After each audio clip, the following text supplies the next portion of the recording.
Well, welcome everybody back to the Contech Exec Podcast. I'm here with my good friend Steve Jones of Dodge Construction Network. Man, Steve, it has been a couple months since we last chatted in our Future Tech, and happy to be here with you now. Just got some new questions to kind of ask. We said we were going to kind of do the drive time thing, and so what's new? Just kind of, it's good to kind of get the ball rolling here. What's new at Dodge Construction? What's coming up at the network? We are paying attention to the economy, as you know, which is, you just, as the surfers say, you keep your toes to the nose, right? You just want to stay on the board, man. Yeah. Because it's very unpredictable in terms of what's going to be happening on any given day. Our Dodge Momentum Index, which is what we look at with incoming projects coming into Dodge from architects who just started designing them, has jumped up. Construction starts themselves has come back up. Mm-hmm. Both of those are encouraging signs because, the DMI is all about the pipeline coming, but starts themselves are where the money gets spent. Both of those are now trending back up. They're choppy over time, of course, but trending up is better than trending down. So we're generally feeling positive about it. I mean, certainly corporate earnings are strong enough to maintain a demand for facilities, and then certain facilities obviously stronger than others. The mission critical sector with data centers is still leading. It's interesting that the really monster size ones aren't the majority of the business as much as now sort of the mid-sized ones, and they're all chasing power, obviously, working to get the power to run this thing. So interesting times, my friend, interesting times. Well, yeah, I totally agree with that. We're dealing with some serious issues there. Some of it's a bit risky, but let's talk about let's talk about the technology side of this world here for just a little bit. We've seen these cycles happen before, where you've got a new technology out. AI needs to be the next thing. Of course, we're building for it. It needs more power to be better. But back in, let's say, you did a study back in 2008 on, what was it, BIM? Is that correct? And actually earlier than that, 2005. 2005. Okay, so my AI research didn't help me out much there. But okay, so this gets into that question. You've done 20 years of predictions kind of thing, and have we overpromised? I mean, BIM was supposed to change everything, and then it didn't. And then there's other things they're supposed to, this is gonna reshape the whole construction world, and it didn't. What do you think about that? Yeah. I don't know that I would call it overpromising on the part of the tech vendors. They're in business, right? Is a Ford way, way, way better than a Chevy?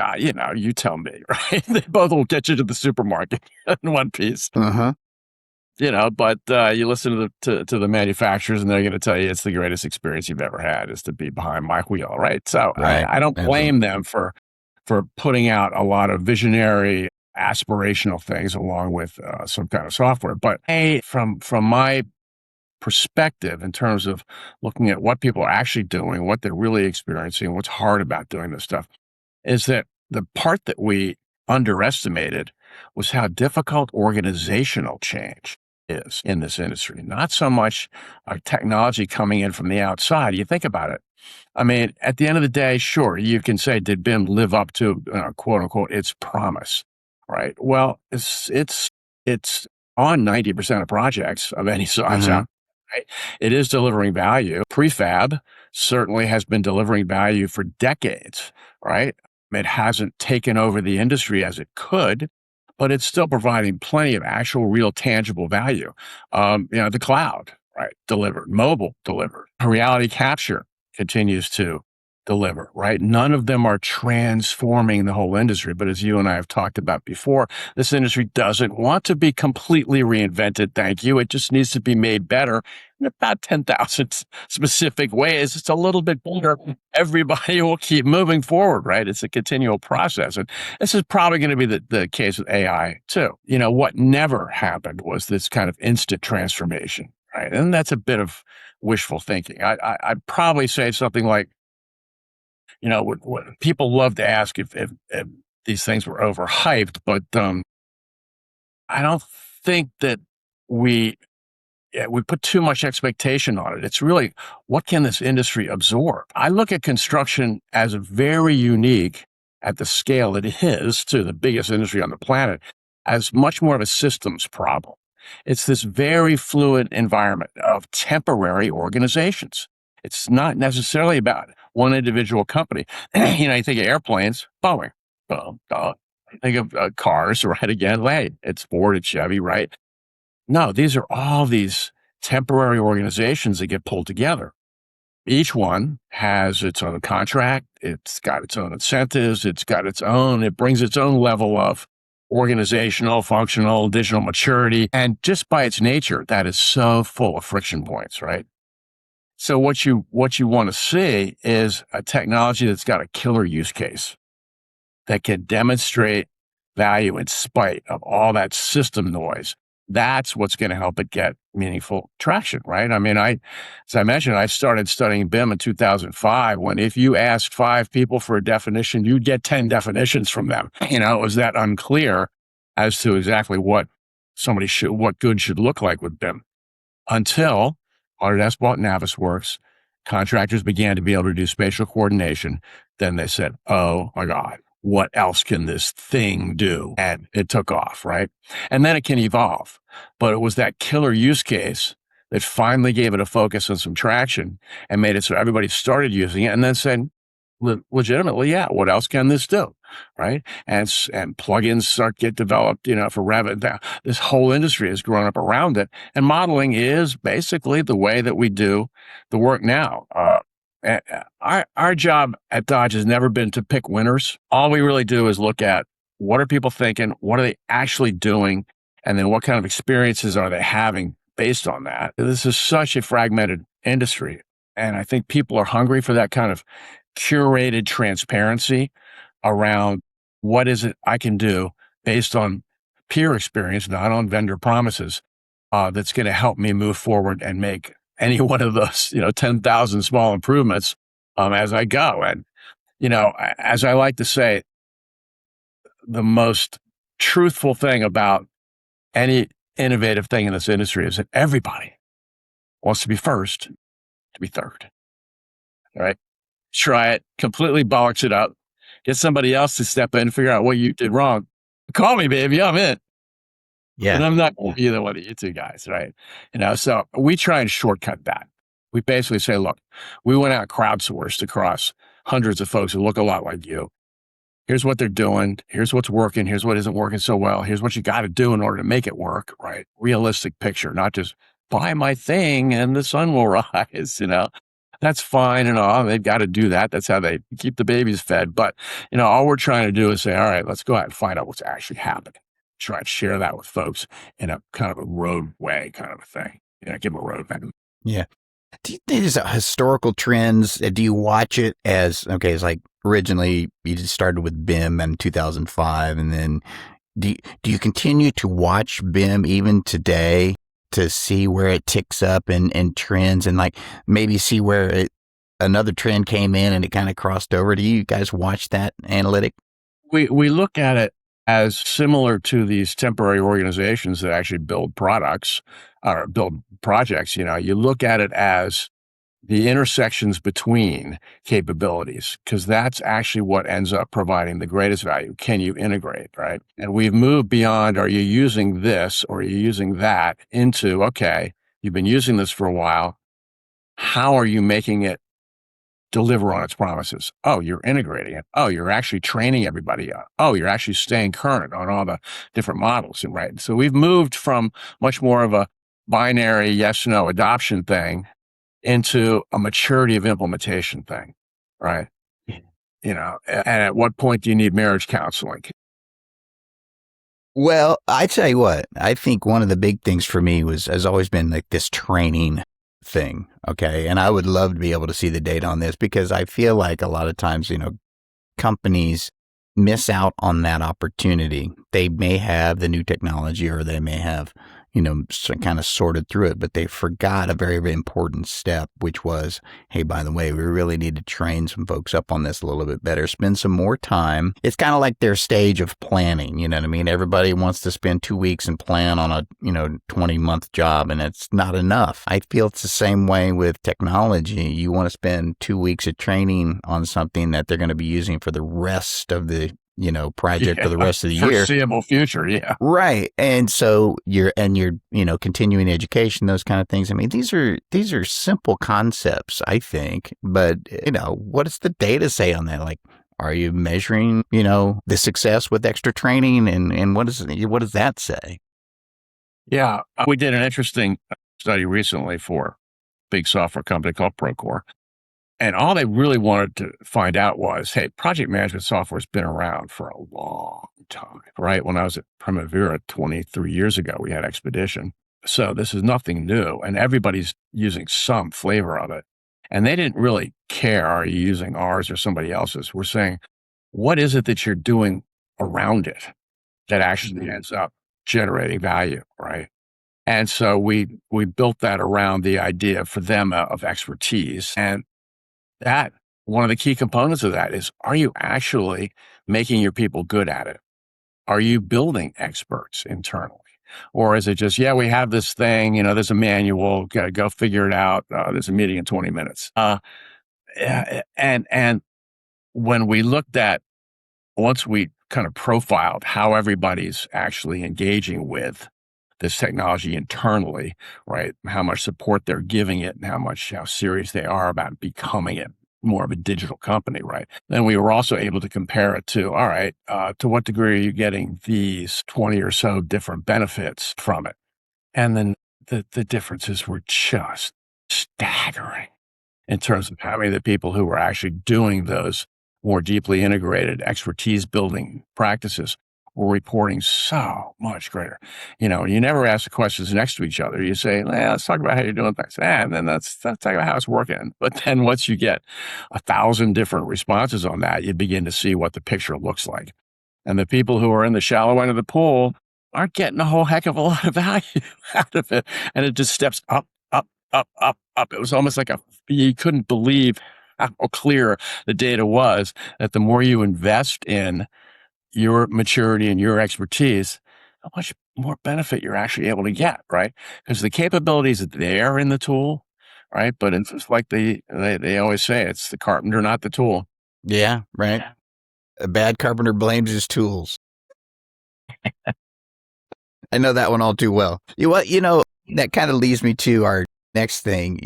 You say Procore kind of sponsored the study. You did it for them, right? Underwriters, yes, as they say in the public television world, yes. Yeah. How difficult is it to kind of keep those sponsor funded, things neutral? And, have you had a few where you're like, oh, they're not going to like the results of this? Oh, of course we have.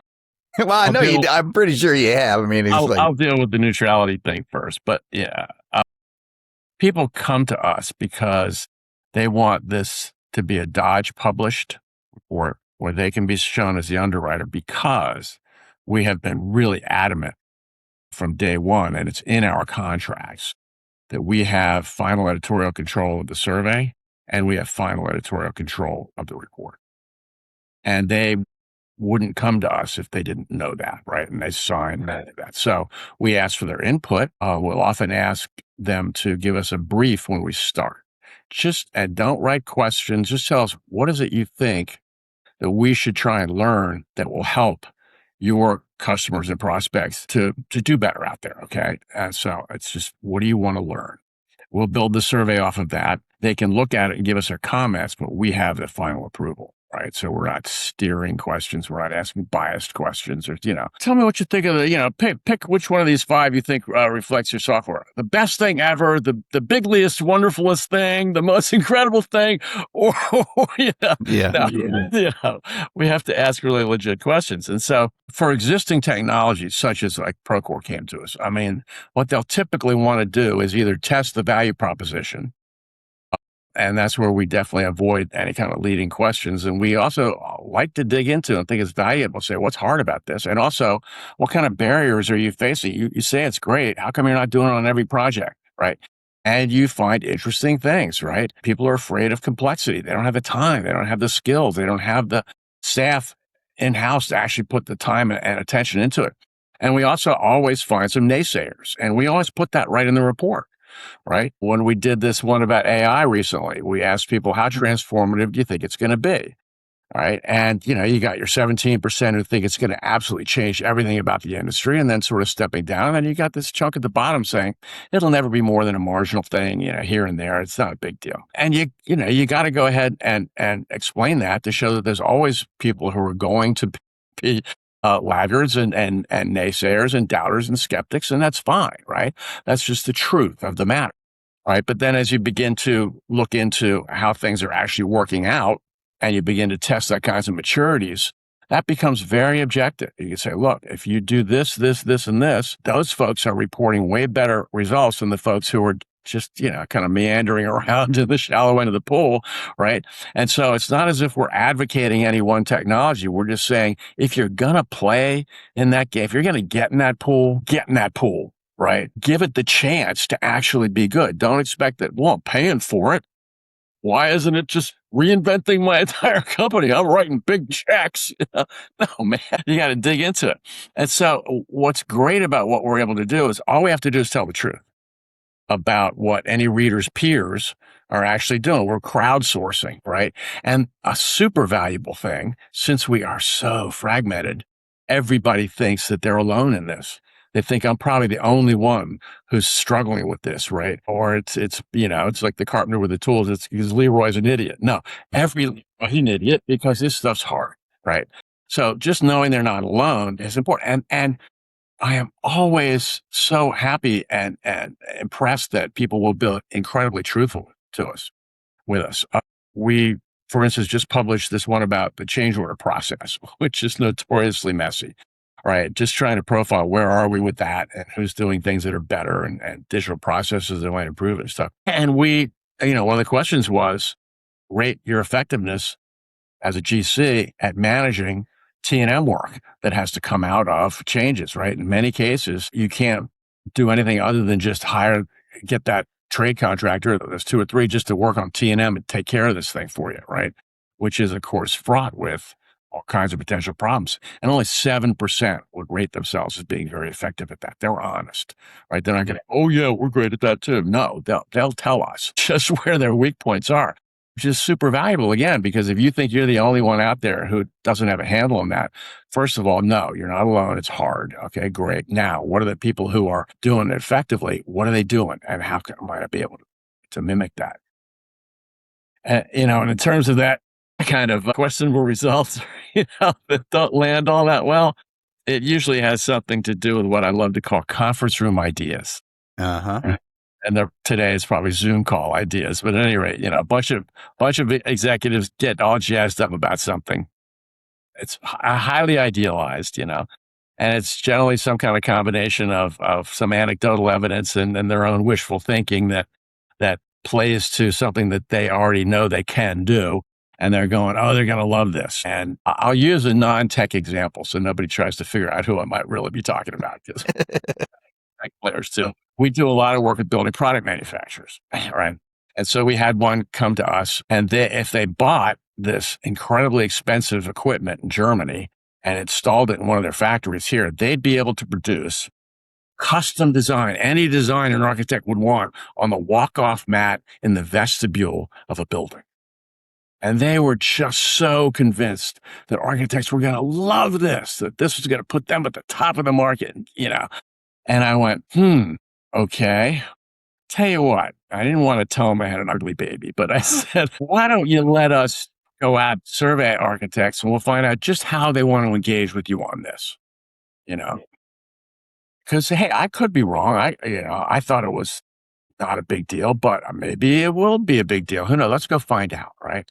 And indeed, it was not, it was like a big yawn. Yeah, yeah. Things that they could be helping me with in terms of floor covering, they're going there, you know? And it was probably because somebody played golf with somebody or had lunch with somebody, and there was this, a quick solution that was gonna, let them dominate the market, and there was no market. For contractors, the thing that you're hoping somebody brings to you is what I think of as a job site idea, right? It's one of those things that's going to save 30 minutes on something. We just finished this study for a company called ClearStory about change order management. They shared with us that one of their most active customers and using their tool to manage the change order process, they have on every project, they'll have 3 different roles who are sharing that responsibility. And they, of course, track their hours. And because of the use of this, that 3-person team can save 14 hours a week. Does that reinvent the entire construction process? No. Is that good though? Yes. Right. That's just improving one of those things a little bit, right? That can be really great. And this kind of research can really validate a perceived need, but can also really protect a client from falling way too much in love with one of their own ideas, because at the end of the day in construction tech, the field is the judge, right? And all we can try and do is take people's temperature about what they believe might be helpful to them, or something they're already using, to what degree is it actually helpful, and in what circumstances, and what else you have to do. Yeah, I had the folks from ClearStory on here, and they've got some really very large contractors utilizing their products, and it's making a huge impact. But I can certainly see there being a lot of folks out there that, kind of run other stuff up against the wall and go, oh, hey, what does this look like? And A lot of slightly, stuff slightly disappointed. Again, you don't want to make them feel like it was a bad idea. It was just that the market's not ready for that. Here's what they did say, because we'll always find out, all right, what else do you think are gaps in the market? And so we'll deliver them some value about, but they did say that they would like this, this, and this. So maybe you go work on that. Yeah. So one of my big things is schedule. You had mentioned, Primavera early. Yeah. And I know we're kind of jumping around here a little bit, but I'm okay with that. I like to get to some of these things. I may be one of those pessimistic people who is just out there, maybe because I've just been in this far too long, and it always seems as though the schedule seems to be a bit of a fiction for me whenever I see it, because it's always constantly changing, and it's constantly changing for things, like, the ClearStory folks dealing with change orders, right? Cameron was telling about that, and then the schedule changes, and then but the master schedule is still tied to the contract. What are we doing wrong? I guess from your opinion, what are we doing wrong with the schedule? Yeah, I certainly don't think the scheduling software is the problem. No, it's not that. Yeah, it's not the software itself. We do keep expecting software to solve planning problems. Yes. Right. And to quote the great Robert Zimmerman, technology is not a savior. It is not a savior. Nuclear is not going to save you either. No, it's not. I read that. I hear you. But, a schedule is just a plan. And to quote the great philosopher Mike Tyson, everybody's got a plan till they get punched in the mouth. It's one of my favorites. That is one of my favorites. And it's the truth, right? Scope change, labor change, supply chain disruptions, as we've been dealing with and will continue to deal with. Owner changes. The schedule model becomes immediately obsolete. So it's not necessarily the schedule per se. It's treating it like it's something fixed. I used to refer to it in my days in Primavera as a living hypothesis, right? But you have to see it as something that's living. It isn't like carved in sandstone and Sanskrit, right? But good software does allow you to adapt to that very dynamic environment that you have to deal with. A lot of it's unpredictable. And so but in terms of schedule itself, every single performance study we do shows the same thing, whether we're asking owners or we're asking contractors. What's your performance look like across a whole portfolio of projects? Schedule is always worst. I mean, across the US, 38%, and the last time we did it, of projects are over schedule. Only low 20s, like 23 or something, are over cost. Because, in reality, cost is a little bit more fluid. You can move money around, you can value engineer, maybe dial down quantities, maybe negotiate a little bit harder and stuff. But hey, baby, the clock is the clock. Yeah, the clock is ticking in. Well, the clock is money too, in a kind of different direction. But another one of that's another. When you talk about value engineering, that's another topic. As one of my senior partners in my architecture days used to say, value engineering is neither. Right. Well, I've never met a value engineer, first of all. All right. So that to me says, okay, this is like marketing speak, or we're really just trying to sell you on, how can we really get this done for the price that you're demanding? But that does kind of lead us to that ownership, conversation, which I think is a big deal. I think so. Yeah. Because we're in an age now where I think we've got a more educated owner. They're more educated on the process, they're more educated on the products, they're more educated on how to do things, but yet they're more demanding and they want more from said schedule. So when they look at a schedule, they say, maybe Elon Musk of the world is like, oh, let's build this in 2 years. You know what I mean? It's that, idea. It's the topic on the nuclear thing. You know what I mean? Oh yeah, we're going to see this in 5 years. I'm just going to throw that out there just for, I don't know. Is it just to piss people off? I don't know. But I think they, I get that they're trying to set some level of urgency about, wanting to get their stuff out there. But owners, they're going to have to take a bit more active part in the logic of it, I think, when I start to look at it. You can't just start throwing shit out there and going, oh, yeah, I think that 2 years will do it. That'll be fine. I agree with you in that owners can have unrealistic expectations. But to your earlier point, there are an increasing number of educated owners and experienced owners who realize that there are only certain levers they can pull without contributing positively to the process. And I think this is one of the reasons why we see a lot more owners investing in technology platforms and investing in their project controls maturity to be able to actively participate in a more productive way rather than just demanding unrealistic demands. In terms of that tech side of things, I think there's owners who think tech means software. And that just pulls them down that same old rabbit hole of using this versus using that.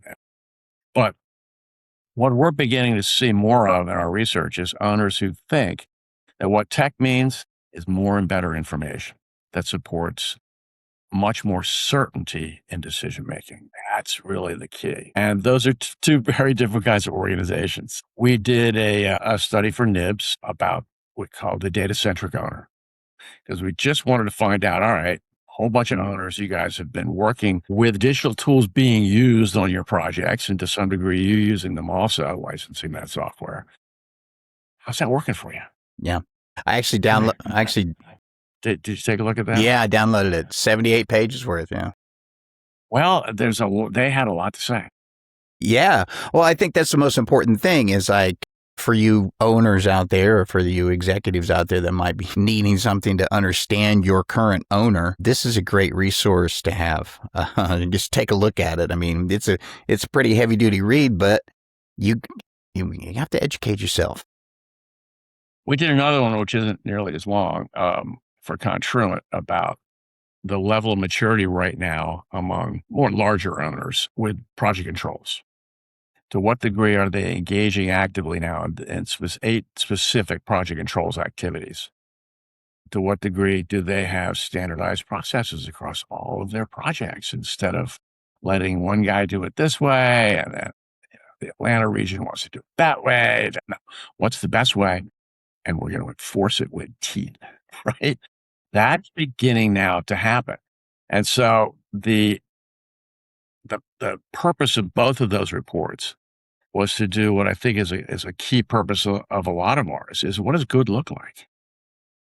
right? You're told if you get this XYZ whiz bang thing, life will be better.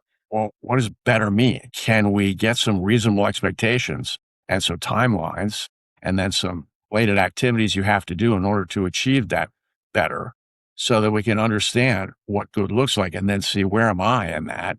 What more are the guys right ahead of me doing that I can copy that and move forward more quickly rather than improvising all the time? Because the highest performing owners, they're not buying more software.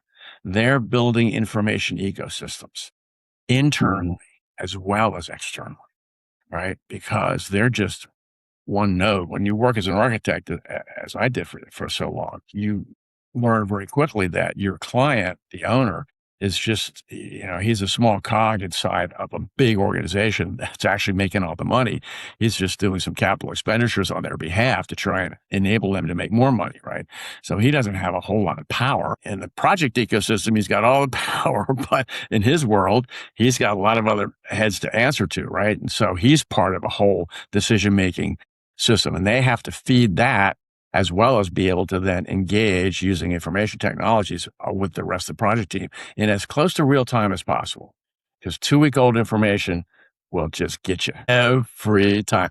And that was one of the disturbing things that we found in the congruence study was how often owners are making decisions based on old information.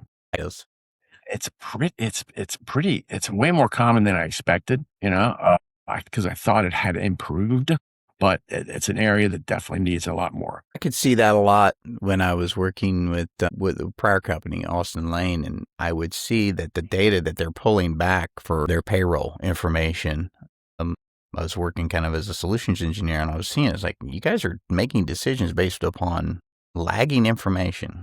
It's 2 weeks behind. It's about like productivity kind of thing. Like your information that you're getting from your current productivity is 2-3 weeks behind. Maybe it's even non-existent if you're not even measuring it, right? Or maybe you're measuring it every month. You're partial or incomplete or doesn't really give you the true picture. Yeah, it's invalid. It's invalid information. One thing I want to ask you about this is when you do these studies, like especially for the ownership side right now, like what do you think the biggest takeaways that the owners are getting from these studies for 2026 through for the future? Yeah. I think we're trying to help them understand that to shift the focus from what software do I need over to something much more like what decisions are we trying to make? What information do we need to make them with greater certainty? And now, how do I institutionalize that? Because they're the only player who has the opportunity to institutionalize something, to make the rules for how the project's going to run. Either you play my way or you don't work for me. We saw that early on with BIM, where the GSA had a very specific problem. They were funding these very high-profile design excellence projects with high-profile architects, courthouses and things like that, because they wanted civic architecture to be the best possible architecture. So let's hire the best architects and let's fund them appropriately, okay? Perfectly good intention. But they put nothing in there in terms of, all right, what does that actually mean that we're going to, what's our role going to be? Because they didn't have any insight into how the project went. So unfortunately, they would actually end up building something where a judge would find out that he had to walk 7 city blocks in order to get from his chambers to the courtroom. Oh, but that's because we needed natural light flowing in the atrium. Boom, no, right? And as soon as they saw that BIM could give them incredible visibility and actual walkthroughs and actually the ability to get a lot of insight into design early, they called together all the manufacturers of BIM tools at the time, got them in one room and said, if you put this functionality in where we can actually do program validation against a schematic design, we will mandate BIM. They all said, done, sir. Boom. They all went it in. GSA mandated BIM, and then the Army Corps mandated BIM, and then the Air Force mandated BIM, and then Southern Health mandated BIM, right? And so, yeah, that was kind of the killer app for the GSA, which really kicked the initial stage of BIM off, but it was owner driven. It was, damn it, I need this. I don't want that happening again, because they have no visibility or control until the judge has to walk 10 miles to a courtroom, right? And then way too late at that point, man. Yeah. That's the thing about look at it now is like you get these builds that go on. People don't realize that you get this build that goes on. Once it gets started, you're pretty much in motion. There's no room for. It's real expensive to change, man. Yeah, super expensive. Yeah, and nearly impossible to change. Right? Like again, once that train gets moving, it's pretty much going in the place that they've designed it for. So I do love that. I've had a few folks call me about like augmented reality and those types of things, wearing the goggles around, and they say they're struggling with a bit of adoption. Like they're not seeing much. Why am I not getting much adoption with my augmented reality? And I can't give them any answers. Have you guys done any studies on, how valuable it is? I mean, versus, just standard BIM, and I can just kind of take a look at these pictures? That's not one that anybody's asked us to look at. We've looked more broadly a number of times at reality capture. Mm-hmm. But again, the killer use case is, there are two of them. One is capturing the existing conditions when you're going to go into, largely renovations are perfect for it, but even, ground conditions and getting all of that squared away accurately before you begin a project, and then project progress tracking to a high degree of granularity when you can also compare what got put in that day with the model. Well, that's finishes off. Nope, that's the wrong XYZ, right? But that now begins to have ripple effects. Now a general contractor can see something, approve it, and that trade contractor, they basically could get paid that day, because earned value in real time, Mm-hmm. right? So there are really strong use cases for it. But again, just because AR glasses exist, it's like, well, let's stick that into construction. They're going to love it. It'll reinvent the industry once again.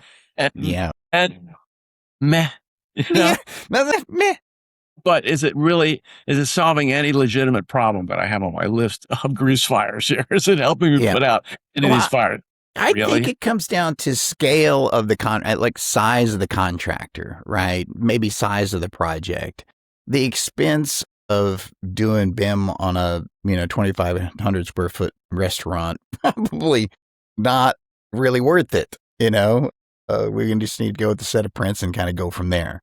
But we got a major project, major hospital project, major this, that, the other. Yeah, we're going to need to look into that. But again, I think what's funny is that it's like death by 1,000 cuts with these small projects. Like everybody, I want to have this product for you, but it really doesn't. It increases your price, which you just value engineered me down on my cost. But I could have showed you if we had the AR glasses what this was going to look like. But now you're pushing back. So it's probably a smaller contractor complaint, I think, in those areas. But one of the things I did want to kind of get to before we wrap everything up here was, and you've kind of touched on it all the way through, and I think it's kind of apropos for the age of AI and what Dodge does. Dodge does a great job of figuring out how to ask the right questions to get the right answers. And I believe that's what AI is going to represent for the construction industry. And meaning, if you're going to utilize it, you got to learn how to ask the right questions before you're going to get anything out of it that's worthwhile. And I wanted to get your thoughts on that. Yeah. That's the term I like to use for that is prompt craft. Is you have got to get really, really good. And something that I recommend people do is when you're going to engage with, one of the standard LLMs, the Claudes or the ChatGPTs, first show it your draft, write your draft of a prompt in Word, and then show it to it and say, is this prompt? What do you think about this as a prompt for you? Don't ask it for the answer right away. Just say, is this a prompt? Because it's trained to give you an answer no matter what gaps are in your prompt. It'll fill those in, and that's where hallucinations come from, things like that, because it can't not do that. It has to respond. But so first, ask it about the quality of this as a prompt. It will then tell you, I would have to guess about this. I would have to make up something about this. This could be interpreted 4 different ways, and it'll tell you are the ways I in a love that. nanosecond. And it will help you write the best prompt such that then you can say, okay, now what's your answer to that? Yeah. And boom, it'll give you the answer. But it has helped you create a way better prompt going in. Because again, nobody's trained in, who's got the PhD in prompt writing? I mean, Right.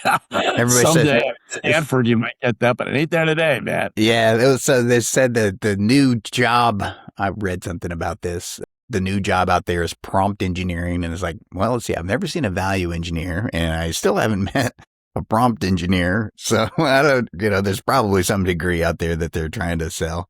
But yeah, I love it. I think, after sort of to give a bigger perspective here, after all these 20 plus years I've spent doing this stuff, technology isn't usually by itself a differentiator. The difference makers are really about driving better decisions. And that's the thing which you have to, I find myself always putting back in front of, tech vendor X who's come to me with the greatest thing in the world, and what do I think about this? I go, how's it going to make life better for the superintendent at 9:00 on a Wednesday morning?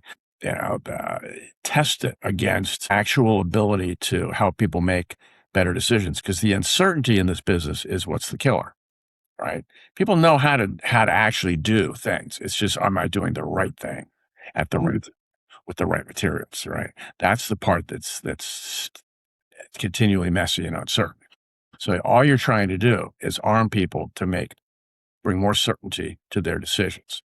And it's real easy to get pulled into the AR goggles and all this other stuff, which is kind of, interesting, right? And can be useful if plugged into a certain specific workflow, maybe, but it ain't the real heart of the thing. The real heart of the thing has got to be a decision-making. It's the change orders, right? That your quote about it's not a savior, it's an amplifier. Bad processes don't just go away because you started using software to implement your bad processes, right? They're going to just point you faster and worse. It's just going to show what poor processes you have. It's going to amplify. It'll amplify the best and it'll amplify the worst, right? Project controls, AI, scheduling, all these things are basically the same. All you do is, make Yeah. Yeah. Well, and, yeah, we can do that pretty well on our own. And so then when we add technology to it, well, I mean, bad decisions are where you spend most of your time learning. So I can't fault my bad decisions, but, we just don't want to repeat them again. So maybe an idea for technology is help us not repeat our, previous bad decisions. but it's largely through being informed. It's the best informed decision I can make. And realizing that not all cases will be right, but it'll be a higher percentage. Your batting average is going to go up. Yeah. Right.